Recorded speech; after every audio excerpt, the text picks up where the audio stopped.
अस्सलामु अलैकुम वरहमतुल्लाह। कंजुल मदारिस बोर्ड के पेपर पैटर्न के मुताबिक जो है वो पेपर किस तरह आएगा। कंजुल मदारिस बोर्ड का 9 क्लास का और जो 10 क्लास का है वो भी इसी तरह ही है।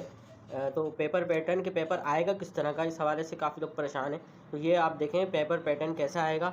मैं आपको ये वैसे भेजा गया है लेकिन मैं आपको उसको समझा देता हूँ कि पेपर पैटर्न जो है वो किस तरह का होगा, किस तरह का पेपर आएगा। और वीडियो के मैं आखिर में इंशाल्लाह आपको ये भी बताऊंगा कि कौन से जो है ना चीज़ें इंपॉर्टेंट हैं, कौन से सवालात आ सकते हैं, वो मैं आपको बताऊंगा। आप ये मुकम्मल देखिएगा तो इंशाल्लाह आपको ये पता चल जाएगा कि इंग्लिश का जब पेपर आएगा तो उसमें कौन कौन सी चीज़ें अहम हैं जो आपको याद करनी होंगी लाजमी। ठीक है, हम ये कंजुल मदारिस का पेपर पैटर्न है 9 क्लास का आम्मा अव्वल। ठीक है, तो इसमें 3 सेक्शन होंगे। सेक्शन नंबर एक सेक्शन होगा, बी सेक्शन होगा। ठीक है, इसके अलावा एक सेक्शन है सी का, ये वाला सेक्शन। 3 सेक्शन होंगे। अब जो सेक्शन ए है, सेक्शन ए में सिर्फ एमसीक्यूज़ होंगे। एमसीक्यूज़ जो होते हैं वो एमसीक्यूज़ कौन कौन से इंपॉर्टेंट है उसकी जो पीडीएफ है वो आप जो है आपको शायद भेजी गई है, नहीं भेजी तो मैं वीडियो के डिस्क्रिप्शन में डाल दूँगा इंशाल्लाह। ठीक है, या फिर आपको कमेंट्स में मिल जाएंगे। और इसके अलावा जो सेक्शन बी है, जो भी पीडीएफ मैं आपको बताऊंगा उनके जो लिंक हैं वो कहाँ से आपको डाउनलोड करने हैं वो मैं आपको इंशाल्लाह वीडियो के डिस्क्रिप्शन में और जो कमेंट्स में आप देखेंगे तो वो मैं आपको दे दूंगा, आप उसे डाउनलोड कर लीजिएगा। सेक्शन ए में जो है वो एमसीक्यूज़ होंगे। सेक्शन बी में जो है ना वो सब शॉर्ट क्वेश्चन आंसर होंगे, सवाल जवाब होंगे जो जिनके जवाब 1 लाइन या 2 लाइन में होंगे। ठीक है, इसमें जो पहला है ये है शॉर्ट जो है वो क्वेश्चन आंसर 7 में से सिर्फ आपको 5 करने होंगे। ठीक है, और इसके अलावा यह आपको ये करना होगा डू एज डायरेक्टेड। इसके अलावा जो है वो यूज़ ऑफ प्रीपोजिशन ये करनी होगी। प्रीपोजिशन जो है हुर्फ़ जारा, इन, टू, बिटवीन, ये जो आपने पढ़े थे ग्रामर सेक्शन के अंदर। ठीक है, वो आपको देख लीजिएगा, उसका एक सवाल आएगा। ठीक है, इसके अलावा ये यूज़ ऑफ एन आर्टिकल, जो आपने आर्टिकल पढ़े थे उसके अंदर ग्रामर के अंदर, उसकी भी पीडीएफ आपके पास तो होगी, वैसे आपने फ़ोटोकॉपी भी निकलवाई होगी तो वो आएगा। इसके अलावा जो चेंज ऑफ वॉइस है इसका सवाल एक बनेगा। Change of voice, active voice, passive voice आपने पढ़ा है ना ग्रामर के आखिर में, एक्टिव वॉइस, पैसिव वॉइस, तो उसका एक सवाल बन जाएगा।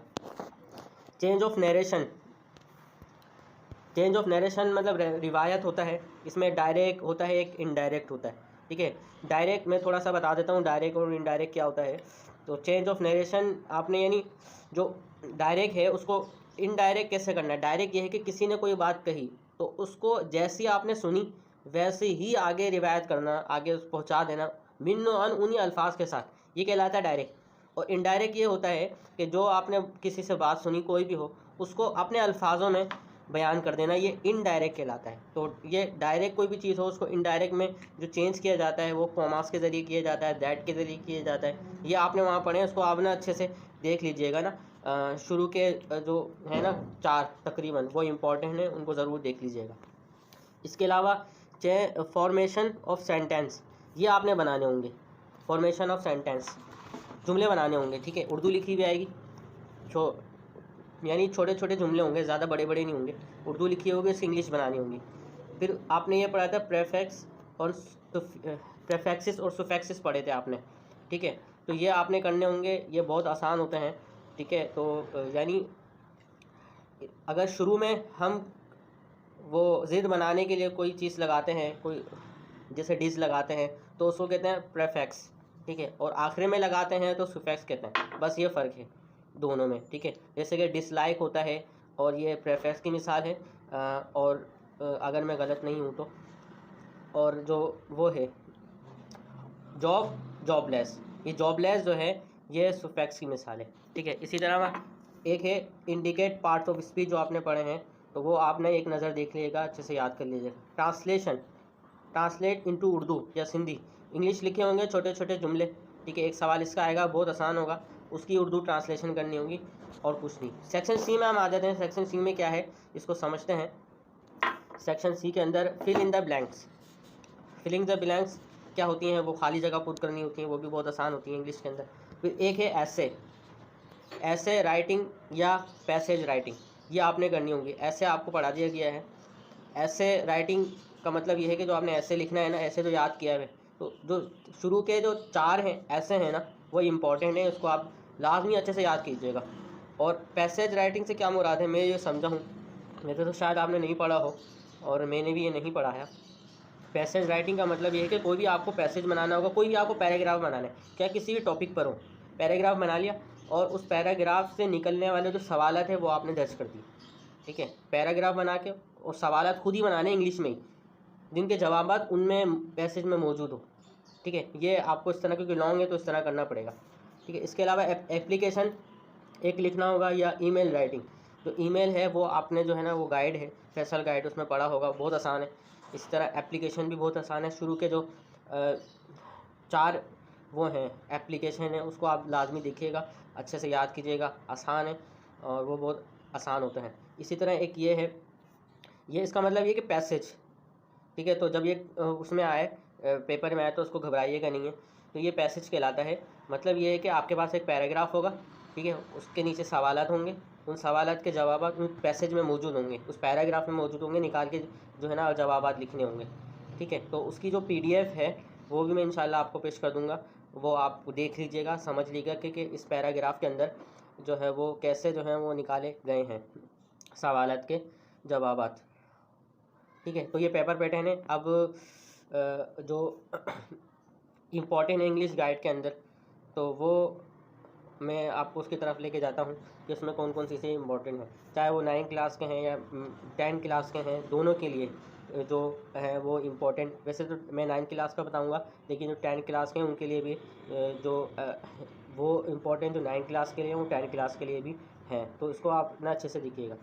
ये इंग्लिश की गाइड है। इंग्लिश की गाइड में जो 5 चैप्टर हैं, ठीक है, 5 यूनिट हैं जो निसाब में हैं। पहला ये है लास्ट सरमन, ठीक है। इसी तरह शाब्दुल लतीफ़ है, ठीक है। ये आपने ना जो 5 है ना इसमें से पेपर आएगा। 80% 40% का कोई एतबार नहीं है, आपको ये बता दिया गया है। 80% वो दे देंगे कहीं से भी, लेकिन मैंने आपको बताया क्या क्या क्या दे सकेंगे, क्या क्या देंगे। अब इसमें ना सवाल जवाब है, इसमें से जो आएगा ना वो क्या आएंगे, क्वेश्चन आंसर आएंगे, ठीक है, आएंगे। इसमें से MCQs का मैंने दे दिया है आपको, जो इसके MCQs पढ़ाए वो भी दोहरा लेना, लेकिन जो मैंने दिए ना वो लाजमी दोहराना, समझ आ रही है। जो है PDF में ना आपको सेंड करिए। तो इसके मैं आपको बता देता हूँ, इसके जो पेपर हैं, इसके जो सवाल जवाब है वो सवाल जवाब आपने याद कर लें, ठीक है। और हर चैप्टर के जो पहले 2 पैराग्राफ है ना, पहले 2 पैराग्राफ हर चैप्टर के जो पहले 2 पैराग्राफ हैं, देखें ये सवाल जवाब है, ठीक है। तो ये तो आपने याद करना है। मैंने इसके शॉर्ट लगवा दिए थे, ये इम्पॉर्टेंट भी लगवा दिए थे, ट्रिक्स भी बता दी थी। और जैसे ये एक चैप्टर है द ग्रेट विजनरीज, ये चैप्टर है, इसका जो एक ये वाला पैराग्राफ है, एक ये पैराग्राफ और ये दूसरा पैराग्राफ, ये जो 2 पैराग्राफ है ना ये इम्पॉर्टेंट है। क्या है?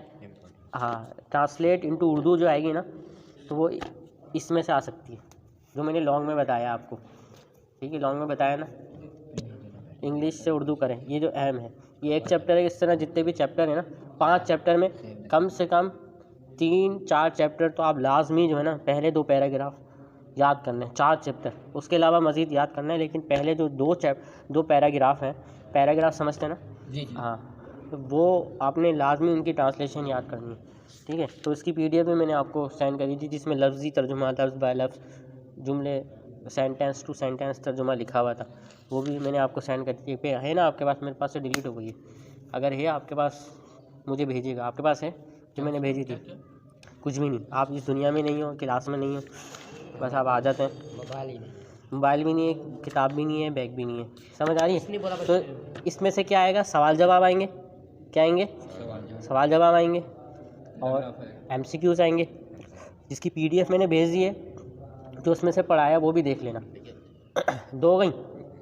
तीसरे नंबर है ट्रांसलेट इनटू उर्दू, ट्रांसलेशन आएगी।